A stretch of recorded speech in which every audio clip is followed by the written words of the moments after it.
Halo semuanya, sebelumnya perkenalkan, saya Niwen Alfa Irianti dengan NIC CP satu dari Universitas Udayana dengan program studi Ekonomi Pembangunan. Pada kesempatan kali ini, saya akan menjelaskan tentang modul manufaktur dan juga tentang tata cara membuat Bill of Materials, Bill of Materials, Manufacturing Orders, dan juga serta menggunakan Victory Ordering Rules pada modul inventory dan juga mengumpulkan data penjualan dari modul sales serta modul inventory dan membuat work of order. Nah, sebelumnya langkah pertama kita akan masuk terlebih dahulu pada modul eh, pada database UDU kita dengan mengklik login di sebelah sini.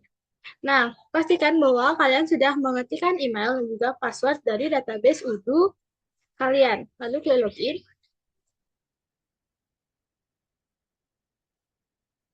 Nah, setelah masuk pada UDU, kita akan lanjut ke melakukan setting untuk mengaktifkan developer mode.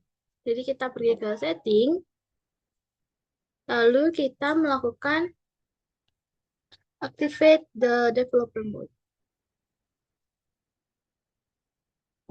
Nah, langkah selanjutnya kita akan masuk ke modul manufaktur. Nah, sebelum itu kita akan ke apps terlebih dahulu. Nah, di sini kita akan melakukan activate atau instalasi dari modul manufacturing. Nah, karena di sini saya sudah melakukan instalasi atau activate dari modul manufaktur, jadi tampilannya akan seperti ini.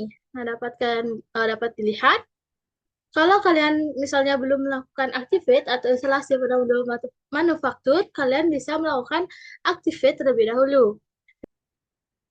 Nah, selanjutnya kita akan melakukan konfigurasi atau melakukan setting awal pada modul manufaktur sebelum kita gunakan untuk membuat bill of materials dan juga um, manufacturing order. Kita dapat ke menu modul manufaktur, kita masuk ke modul manufaktur, lalu di sini kita pilih configuration, kita klik setting. Nah, di sini kita akan melakukan checklist pada unlock manufacturing order dan juga allocation report manufacturing orders. Nah, di sini uh, saya sudah melakukan checklist pada unlock manufacturing dan juga allocation reporting for manufacturing orders dan juga kita juga pastikan untuk melakukan checklist juga pada work orders yang ada di sebelah sini. Jadi, kenapa kita melakukan unlock manufacturing orders? Ini tuh berfungsi untuk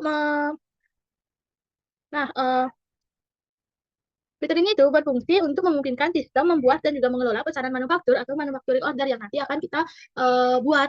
Selanjutnya, untuk allocation report for manufacturing orders itu berfungsi untuk laporan alokasi untuk pesanan manufaktur. Nah, laporan alokasi ini membantu dalam melacak dan juga mengelola penggunaan bahan baku untuk setiap pesanan dari manufaktur. Seperti itu. Jadi, karena kita sudah mengaktifkan ini, kita akan lanjut untuk melakukan bill of materials. Nah, di sini bill of materials sendiri itu merupakan Nah, Bill of Materials itu merupakan daftar komponennya lengkap, formal, dan terstruktur yang mencantumkan keanggotaan hierarkis dan hubungan kuantitas dari bahan baku ke bagian, komponen, hingga produk akhir. Nah, Bill of Materials juga digunakan untuk memuat semua perubahan bentuk sehingga mempermudah dalam perhitungan kebutuhan bahan baku, dan pelacakan pergerakan bahan baku. Saya juga akan menjelaskan tentang apa itu manufaktur. Nah, manufaktur itu berasal dari bahasa Latin yaitu manus dan factus yang berarti dibuat dengan tangan. Sedangkan kata manufaktur itu muncul pertama kali pada tahun 1576 dan kata manufacturing itu muncul pada tahun 1983. Selanjutnya, um, proses manufaktur itu dimulai dari bahan mentah yang diproses menjadi berbagai bill of materials dan kemudian diproduksi sebagai produk jadi. Adapun beberapa proses perubahan bahan baku untuk menjadi satu produk itu meliputi perancangan produk, pemilihan material, dan juga tahap-tahap proses di mana produk tersebut dibuat. Nah, jadi di sini kita langsung saja masuk kepada menu bill of materials. Nah, di sini kita akses manufaktur, lalu kita ke produk, di sini kita pilih yang bills of materials. Nah, di sini kita akan membuat bills of material baru.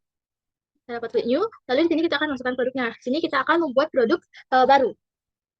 Seperti, nah ketika akan membuat produk baru, kita akan mengklik new pada bagian ini. Nah, misalnya di sini kita akan membuat produk pintu kayu. Lalu kita masukkan kodenya. Misalnya,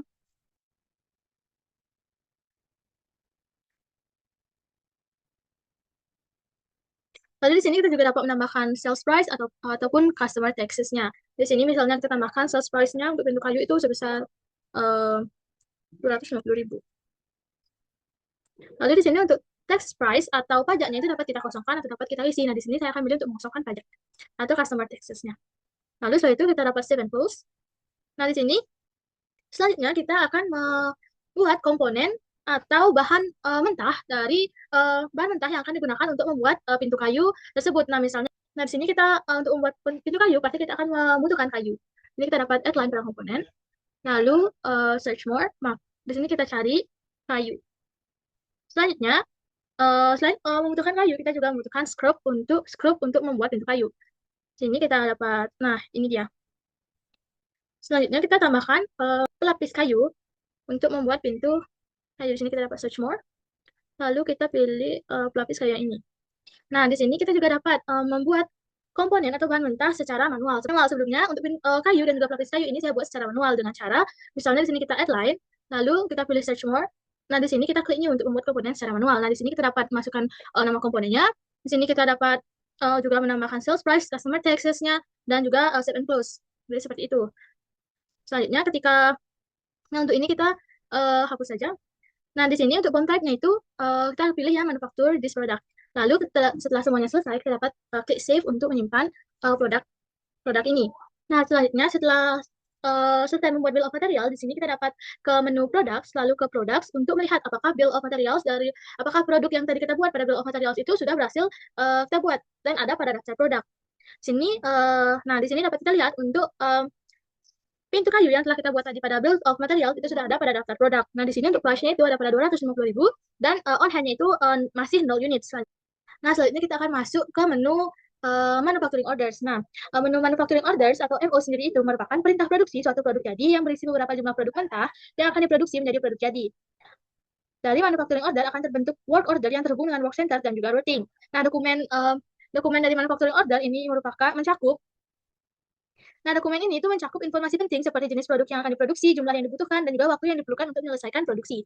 Selanjutnya di sini kita ke bagian operations, lalu masuk ke manufacturing orders. Nah, di sini ada beberapa list produk dari manufacturing order. Nah, kita akan membuat manufacturing order baru dari produk yang telah kita buat tadi. Sini kita dapat klik new. Lalu di sini kita masukkan nama produknya. Sini kita akan masukkan pintu kayu. Nah, setelah kita masukkan pintu kayu, setelah kita masukkan nama produknya, maka di sini untuk komponen atau bahan mentah dari produknya itu akan terisi secara otomatis, seperti ini. Lalu, di sini kita dapat mengklik save untuk menyimpan. Di sini kita juga bisa menambahkan quantity atau berapa banyak produk tersebut akan diproduksi. Nah, misalnya di sini untuk kuantitinya itu misalnya akan saya buat 12. Maka di sini akan ada 12 pintu kayu yang akan diproduksi. Nah, di sini juga sudah terdapat 12, dia mengikuti kuantiti yang di sini. Nah, di sini untuk consume-nya juga, nah di sini untuk consume-nya itu akan mengikuti jumlah dari kuantiti yang telah kita buat tadi. Misalnya di sini untuk pintu kayu itu ada 12. Nah, selanjutnya setelah semuanya sesuai, kita dapat klik save lagi. Lalu di sini kita dapat melakukan confirm order untuk mengubah statusnya dari draft ke done.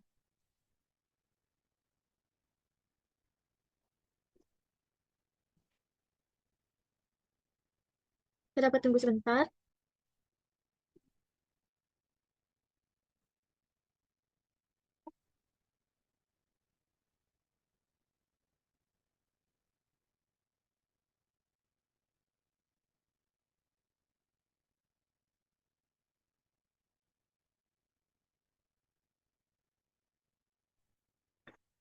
Jadi di sini terjadi invalid operation atau error pada uh, proses confirmnya.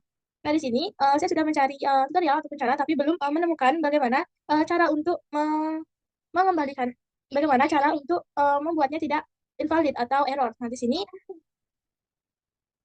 setelah kita klik confirm, itu pasti akan muncul icon produce all sebelah sini. Nah, di sini kita dapat mengklik untuk melakukan produksi kepada barang kita, yaitu pintu kayu.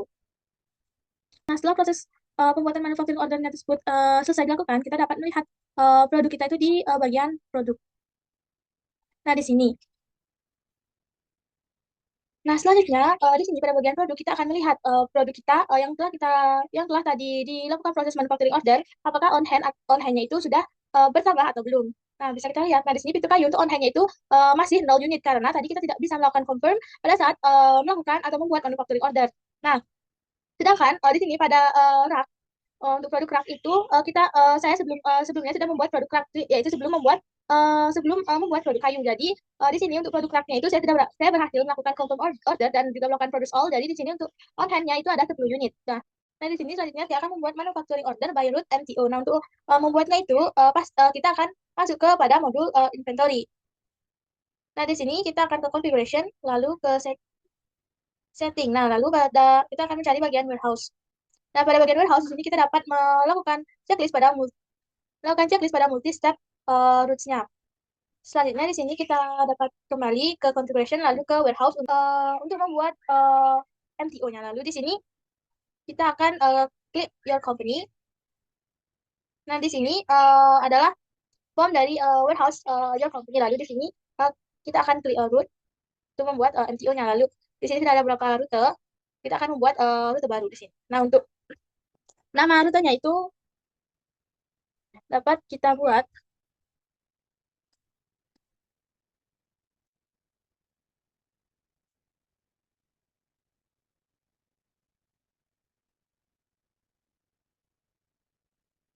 Nah, selanjutnya di sini kita akan mengisikan actionnya itu dapat kita isi untuk add a line. Lalu pada name-nya itu kita isi.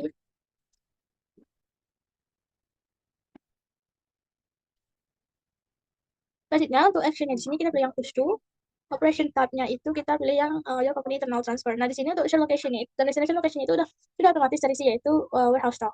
Di sini kita dapat melakukan save and close. Nah, setelah itu kita dapat melakukan save. Nah, selanjutnya di sini semuanya sesuai, kita akan masuk ke produk. Dari sini kita juga dapat membuat produk baru atau menggunakan produk yang telah saya buat sebelumnya. Nah, di sini saya akan menggunakan produk yang telah saya buat sebelumnya, yaitu rak.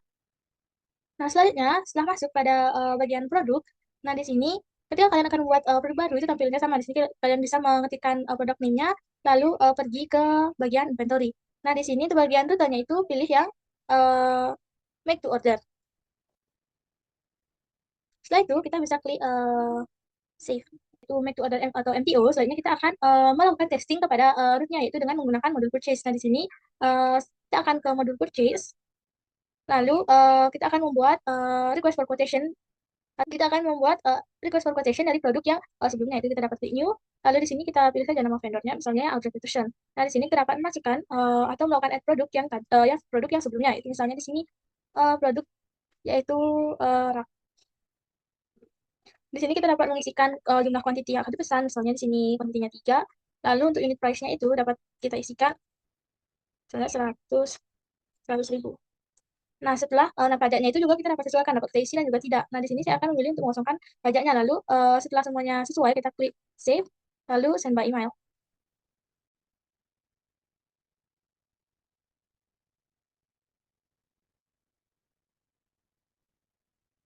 Nah, setelah melakukan send by email, di sini statusnya akan berubah ke RFQ. Selanjutnya kita tinggal melakukan confirm order.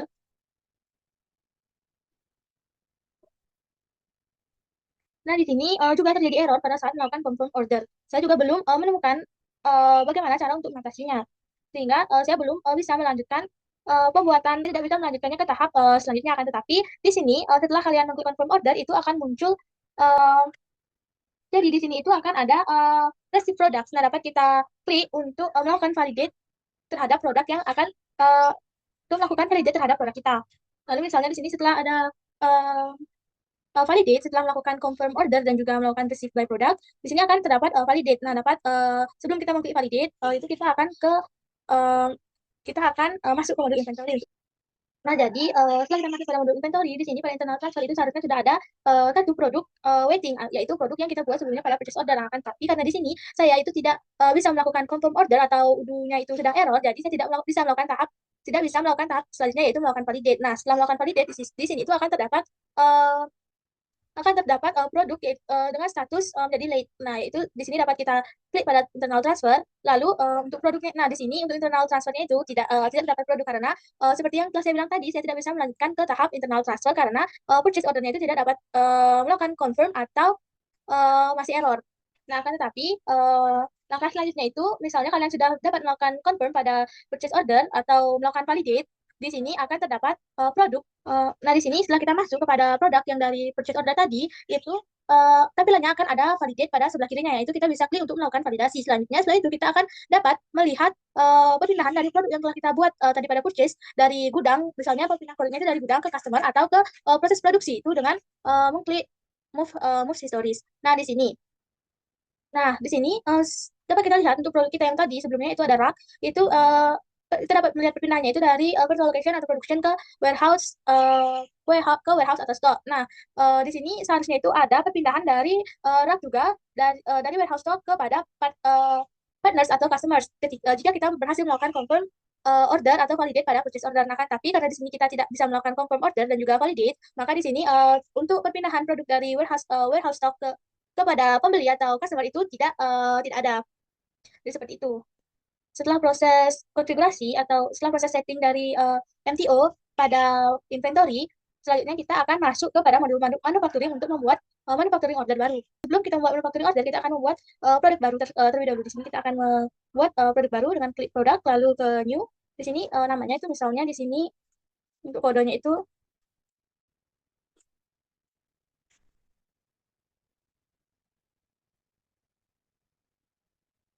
misalnya di sini produknya itu adalah kursi. Selanjutnya, sales price-nya itu dapat kita sesuaikan juga. Misalnya di sini kursinya seharga 150.000. Nah, untuk customer taxes-nya dapat kita hilangkan atau dapat kita isi. Nah, selanjutnya di sini kita akan ke bagian inventory. Di bagian inventory kita akan nah, selanjutnya pada bagian rute di sini kita akan memilih rute dari produk kita. Nah, di sini kita dapat memilih rute MTO yang sebelumnya kita buat. Kita klik. Lalu setelah semuanya sesuai, kita dapat klik save. Nah, setelah itu, setelah kita berhasil membuat produk, selanjutnya kita akan membuat komponen dari produk kita. Nah, di sini kita akan pergi kepada bill of materials. Nah, di sini kita dapat produk, lalu ke bill of materials. Dapat klik new untuk membuat produk baru. Di sini kita akan isikan produk yang tadi kita buat, yaitu kursi. Nah, di sini untuk komponen dari kursi itu dapat kita pilih, misalnya di sini. Untuk membuat kursi kita memerlukan kayu. Jadi di sini kita dapat pilih yang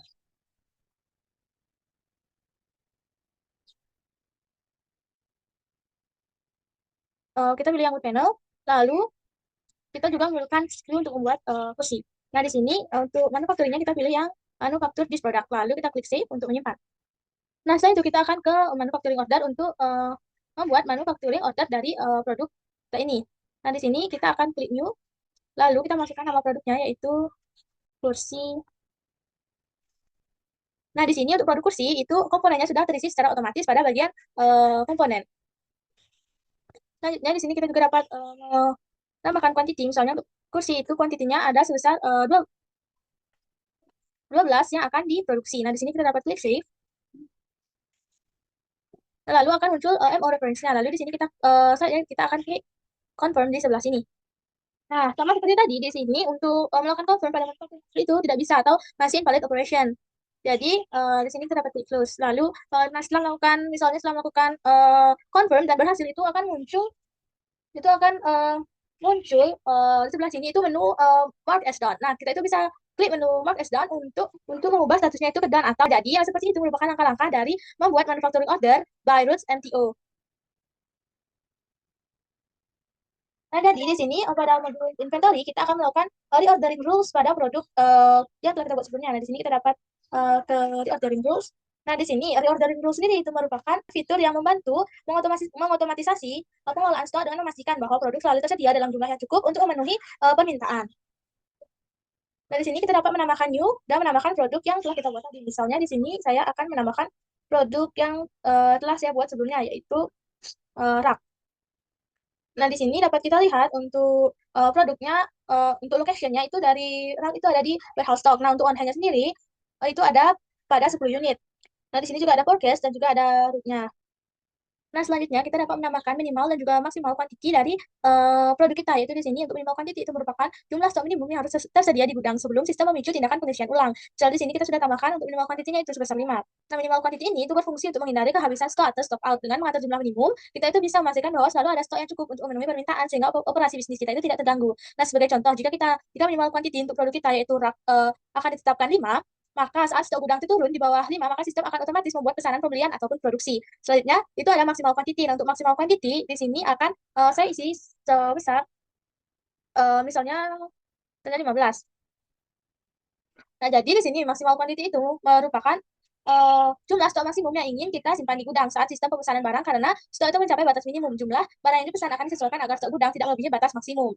Jadi batas maksimum quantity ini berfungsi untuk menghindari kelebihan stok atau overstock yang dapat menyebabkan biaya penyimpanan tinggi atau stok barang yang tidak terpakai. Sebagai contoh, misalnya di sini untuk produk rak itu maksimal quantity-nya ada di 15. Nah, sistem itu hanya akan memesan barang secukupnya untuk memastikan stok tidak melebihi dari 15. Nah, meskipun permintaan atau kebutuhan saat itu lebih besar. Jadi seperti itu. Selanjutnya kita akan lanjut kepada langkah berikutnya, yaitu melakukan analisis data dari sales dan juga inventory untuk beberapa bulan terakhir.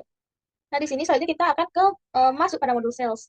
Nah, selanjutnya di sini untuk melihat data penjualan dari modul sales, kita dapat ke bagian reporting pada menu sales. Lalu di sini kita akan melakukan list pada data. Nah, ini tampilan setelah kita melakukan list. Lalu di sini kita dapat mengklik export all untuk melakukan download pada data. Nah, di sini untuk data salesnya itu sudah terimport semua. Selanjutnya kita akan ke inventory, masuk pada menu inventory untuk mengakses semua datanya. Menu reporting, stock. Nah, lalu di sini kita akan melakukan export all pada stok. Nah, di sini kita akan melihat atau melakukan analisis pada stok yang terdapat pada modul inventory. Nah, jadi di sini untuk melakukan analisis pertama, kita akan masuk pada sales analisisnya. Ini merupakan data penjualan dari sales order dari tanggal 27 Agustus sampai pada tanggal 10 Oktober tahun 2024. Nah, ini memberikan gambaran komprehensif tentang penjualan perusahaan selama sekitar 1,5 bulan. Nah, selama periode ini terdapat 59 transaksi penjualan dan menunjukkan tingkat aktivitas yang cukup tinggi untuk bisnis furniture dari kantor atau dari perusahaan. Nah, produk-produk yang menunjukkan performa terbaik selama periode ini yaitu ada pada office chair black dan juga pada acoustic block screens. Nah, kedua produk ini itu secara konsisten muncul dalam catatan penjualan. Nah, di mana untuk tren penjualan itu menunjukkan peningkatan aktivitas yang signifikan di awal bulan Oktober, terutama untuk produk large desk. Nah, hal ini itu bisa mengindikasi adanya pergeseran preferensi konsumen atau mungkin hasil dari upaya pemasaran yang ditargetkan. Nah, selanjutnya untuk transaksi yang paling tinggi atau transaksi termahal itu ada pada cabinet doors dengan total 3.330.000 dan juga pada cabinet with doors dan juga pada cabinet with doors juga. Nah, di sini menunjukkan bahwa cabinet with doors itu memiliki memiliki harga transaksi yang paling mahal, yaitu ada pada 2 juta dan juga 2 juta dan 3 juta. Selanjutnya, dalam merencanakan proses produksi ke depannya, penting untuk kita mempertimbangkan faktor-faktor seperti potensi permintaan musiman menjelang akhir tahun, efektivitas tim sales dan dalam menghasilkan penjualan bernilai tinggi, dan juga performa produk dan layanan baru seperti visual interior design. Fleksibilitas dalam kapasitas produksi akan menjadi kunci untuk merespon fluktuasi permintaan yang mungkin terjadi, terutama untuk produk-produk populer dan juga kustomisasi. Nah, selanjutnya di sini kita akan melakukan analisis pada produk varian atau stok dari inventaris. Nah, di mana ini merupakan data inventaris atau data stok dari inventaris yang disajikan. Nah, ini memberikan gambaran komprehensif tentang status stok dari berbagai produk furniture yang ada pada perusahaan dan juga berbagai item elektronik. Di sini analisis itu menunjukkan ada sejumlah 61 produk dengan berbagai karakteristik stok yang berbeda dan memberikan wawasan mendalam tentang manajemen inventaris dari perusahaan. Adapun beberapa produk furniture kantor yang menunjukkan tingkat stok yang signifikan, mengindikasikan persiapan yang baik untuk memenuhi permintaan pelanggan. Nah, contohnya yang paling menonjol itu adalah large cabinet. Yang paling menonjol itu ada pada large cabinet dengan quantity on hand-nya itu ada sebesar 515 quantity, dan juga untuk quantity free to use itu ada pada 281. Nah, ini large cabinet itu merupakan produk dengan stok atau on hand yang paling banyak di antara produk lainnya, dan dengan total value sebesar 412 dan juga average cost-nya itu sebesar 800. Nah, jadi ini menunjukkan popularitas dari produk tersebut dan juga manajemen inventaris yang proaktif. Selanjutnya untuk on hand yang kedua yang paling tinggi on hand quantity-nya itu ada pada drawer. Nah, di drawer ini untuk quantity atau quantity on hand-nya sendiri itu ada sebesar 183. Sedangkan untuk free to use-nya atau barang yang bebas dipakai itu ada pada 168 dan sedangkan untuk outgoing-nya itu ada pada 15. Nah, pada kedua produk ini itu mencerminkan tingkat stok yang tinggi, di mana pada kedua produk ini itu mungkin mencerminkan antisipasi permintaan yang kuat atau strategi pembelian dalam jumlah besar untuk efisiensi biaya. Nah, secara keseluruhan, data inventaris ini menunjukkan manajemen stok yang aktif dengan variasi signifikan antara produk. Dan beberapa item memiliki stok yang sangat tinggi. Nah, sementara yang lain menunjukkan pola permintaan yang dinamis dengan alokasi dan pesanan yang akan datang. Nah, jadi seperti itu untuk analisis dari sales analysis dan juga produk varian atau stok inventaris. Nah, selanjutnya kita akan lanjutkan ke langkah berikutnya pada Udul. Nah, selanjutnya sekarang kita akan membuat work orders pada modul manufaktur. Nah, di mana work orders atau perintah kerja dalam modul manufaktur itu merupakan itu merujuk pada perintah kerja yang dikeluarkan untuk memulai atau mengelola proses produksi di pabrik atau tempat manufaktur. Nah, perintah kerja ini mencakup detail spesifik seperti produk yang akan diproduksi, jumlah bahan baku yang diperlukan, waktu pengerjaan, dan juga proses teknis. Nah, selanjutnya untuk membuat work order, kita akan manufaktur. Di sini kita akan ke modul manufaktur, lalu kita ke operation, dan ke manufacturing order. Nah, baik, di sini kita akan membuat work order. Jadi, untuk membuat work order sendiri, itu kita dapat mengklik yang new di manufacturing order. Selanjutnya, di sini kita tambahkan produk kita. Seperti, misalnya di sini kita tambahkan yang rak. Nah, selanjutnya kita akan ke mengklik tombol work orders di sebelah sini. Nah, di sini kita akan add line. Nah, selanjutnya pada operation atau operasi, di sini kita akan masukkan manual.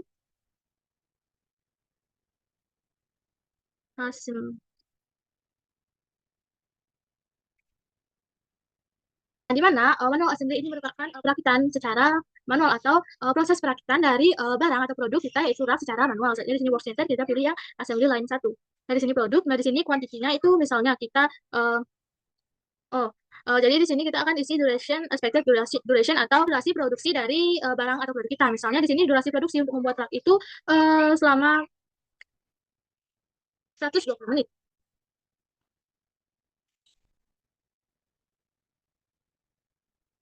Nah, durasi untuk pembuatan dari rak itu ada pada 120 menit. Selanjutnya di sini untuk kuantitinya salah satu. Nah, di sini selanjutnya di sini kita akan save terlebih dahulu, lalu kita confirm.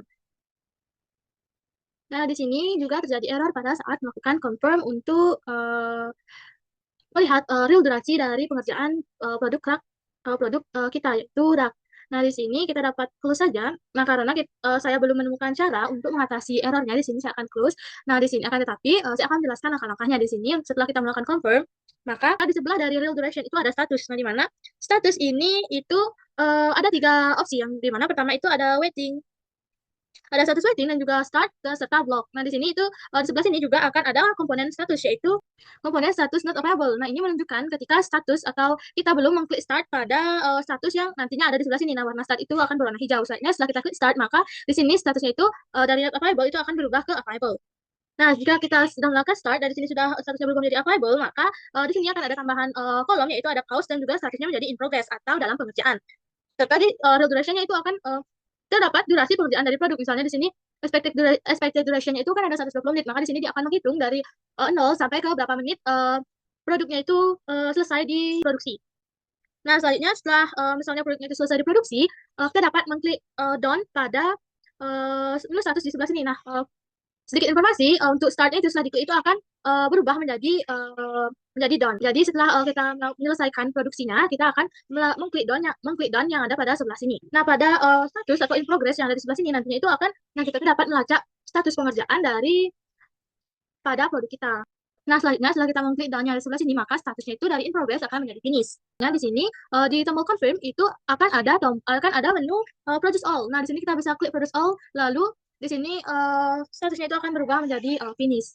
Jadi ketika di sini kita sudah mengklik produce all dan statusnya itu sudah berubah menjadi finish, itu menandakan bahwa proses produksi dari produk kita itu sudah selesai. Nah, jadi sekian saja penjelasan yang dapat saya berikan. Nah, jadi nanti ketika udah saya itu sudah tidak error atau confirmnya, ketika saya mengklik confirm itu sudah tidak error dan bisa digunakan, saya akan melakukan penjelasan ulang pada video ketiga. Jadi sekian dulu dari saya tutup dengan terima kasih.